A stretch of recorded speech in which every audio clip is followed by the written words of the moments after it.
All right, I'd like to call to order the Wednesday, January 26th URA meeting. First thing we need to do is roll call. Board Chair Prieden? Here. Board Member Conley? Present. Board Member Blum? Board Member Letts? Here. Board Member Ross? Present. All right, welcome everybody. Let's see.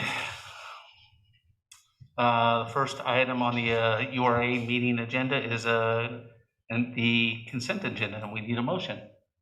I move to approve the consent agenda. Second. We have a motion and a second. A roll call vote, please. Board Member Prieden? Aye. Board Member Conley? Aye. Board Member Letts? Aye. Board Member Ross? Aye. Awesome, thank you, everybody. Do we have any visitor communication regarding this meeting? We do not. All right. First item, or the only item, is a staff report. Is that you?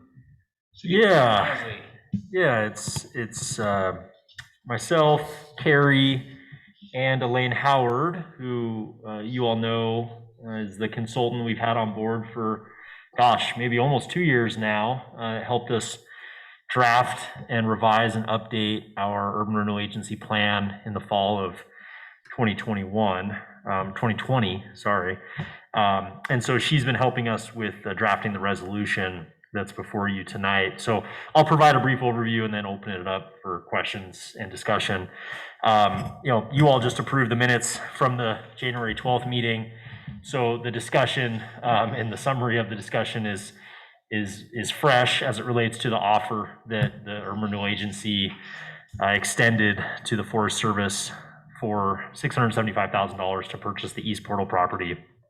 And what's before you tonight is a resolution that would amend the urban renewal plan and essentially adjust the project list and the amounts that we've allocated to various projects. One thing that you notice pretty quickly is that the amount that we're proposing to spend from urban renewal agency funds is $550,000. And that roughly is proportionate to the amount of the land that's within the urban renewal agency district. There's a portion of the land that's outside the district, and we can't spend urban renewal agency funds outside the district. We'll be talking about the $125,000 gap during other business at the end of the council meeting. But what you see in the staff report is an amendment to the project list and clarifying the acquisition of the East Portal property, including but not limited to the development of a multimodal transportation hub. That is the intent that we're purchasing the property for. And then also, like I mentioned, the adjusted project list. And we significantly reduced the amount of staff materials and services that was originally proposed in the plan.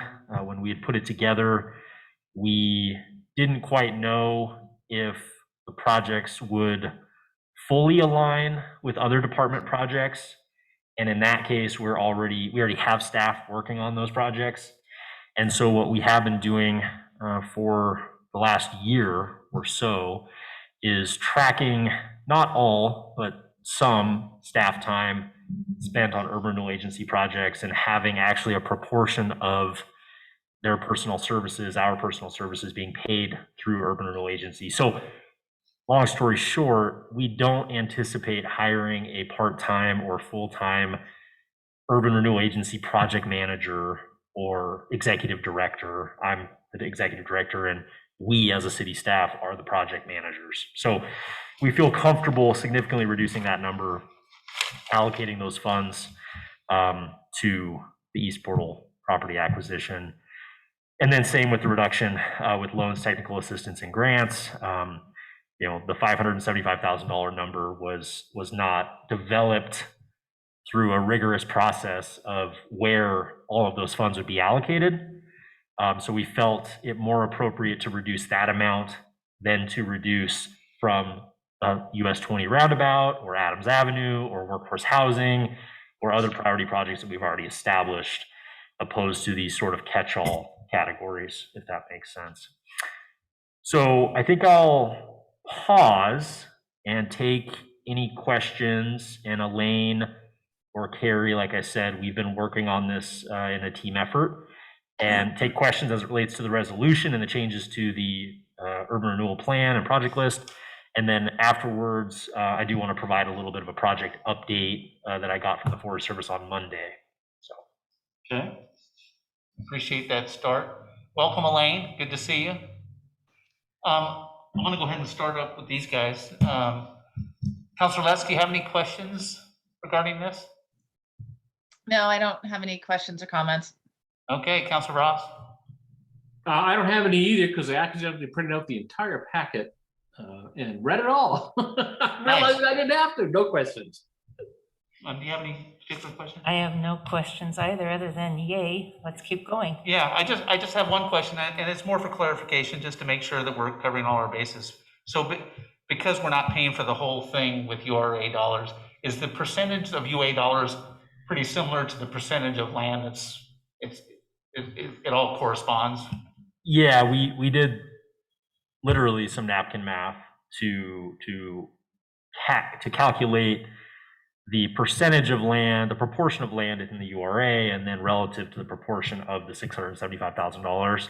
And then we essentially rounded to the extent of being conservative. So what I mean by that is there's less URA dollars just by a margin than, maybe we could have put 10,000 more URA dollars in, but we didn't get down to calculating by the square foot. Right. So that's kind of a clunky answer to your question. No, I just wanted to make sure we're covering our bases. And Elaine, that's pretty standard, right? Yes, it is. Okay, just making sure. Sounds good. That's the only question I had. And so let's hear your update because we're excited about it. Okay, great. Yeah, I'll provide the update and then turn it back over to you all for consideration of the resolution. So after sending over the letter of intent a couple weeks ago, the Forest Service acknowledged that they had received it and were excited about it. And I inquired about a timeline for the purchase and sale agreement, sort of next steps in the process, and got an update on Monday. Spoke to Ian on the phone, Ian Reed, and then also was forwarded an email from the Forest Service. So the goal as of now is to work to create the purchase and sale agreement between the city and Forest Service over the next 3 weeks, kind of aiming for the middle of February. Their Office of General Counsel will need to then review that and complete that. They're hoping to have that done by the middle of March. They'll have an environmental site assessment completed, the goal by April 1st. Purchase and sale agreement will be executed by the middle of April. So both council approving, urban renewal agency approving, Forest Service signing, both parties entering into the agreement. And then title examiner review, closing instructions by middle of May, and then actual escrow closing by the end of June. So that's the target timelines. And I think, granted, working with the federal government, realistic timelines to get this across the finish line. Good news is that their regional appraiser has concurred with the number, the $675,000. So that essentially means that number is good to go, that they've accepted that number. Because that was still somewhat up in the air. We felt confident, but we weren't sure. So that's the latest. So it's not a aggressive timeline per se, but these steps and it's good anyway, the environmental site assessment and all that stuff to make sure due diligence by both parties.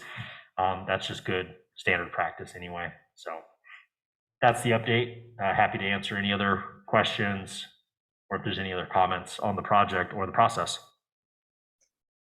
Any questions, you guys at home? A comment, not a question. I think that indeed that is a relatively realistic and yet relatively aggressive closing schedule, given that you're dealing with the federal government in Washington, DC, and the number of players. So kudos to everybody if they can pull it off. And I am very happy to hear that the number has been pretty much locked in. So good news all the way around. Anything? No? Just to, what was the end date? Like when the land is actually ours? June? That would be the end of June, Around escrow closing, yeah, or sooner, could be before then. Yeah. Paul, you ready to rip into it? When we get it? Ready right now. So, not that, you know, I I don't think we're getting over the tips of our skis here, but one thing that staff is contemplating is when to start the master planning process, which really means drawing on state dollars in the grant that we've been awarded or were awarded last year. And we, even with the purchase and sale agreement being approved in April, we still, that won't impact our timeline. So we're not ready yet to say that we're recommending to go out and solicit an engineering firm in February and March to be ready concurrently with the contract. But the grant says that we either have to have the land under contract or under ownership. So contract would allow us to start drawing on those funds. So we're gonna have to consider that in conjunction with our other master plan processes we have going or are getting started, and how do we layer that work in. So that's just me emphasizing that we, this a little bit more, again, it's not long, but this revised timeline doesn't impact any of that work or that thought process. Sounds good. Any more discussion, anybody? Last chance? All right, we may need a motion. I move to approve and adopt Resolution 2022-01. Do we have a second? I second. We have a motion and a second. We need to do a vote. Roll call vote, please, Terry. Board Chair Frieden, Aye. Board Member Conley, Aye. Board Member Letts, Aye. Board Member Ross. Yes, aye. It's unanimous. Good job, everybody. Okay, great. So when we have a draft purchase and sale agreement, we'll share those documents, and when we have more updates, we'll do that. Staff will also be prepping a supplemental budget. So we'll probably bring that back in February, maybe early March. I don't think there's any reason to wait until April when we're actually doing the contract. So, you know, we had kind of talked about every meeting having updates on this project and moving through these steps. It's now probably going to be every other meeting or once a month in February and March, heading towards that April purchase and sale agreement date. So just Okay. wanted to kind of provide an update there as well. Yeah, and then we'll be reviewing options tonight at the regular city council meeting, right? Yeah, we'll be talking about the 125, the non-URA funds. Okay. Yeah. Thanks for everybody that worked on this. Thank you, Elaine, again. All right. Thank you, Carrie. And that's all of our business in this meeting. So we shall be adjourned and break until 5 o'clock. Is that right? Correct. Okay. Great.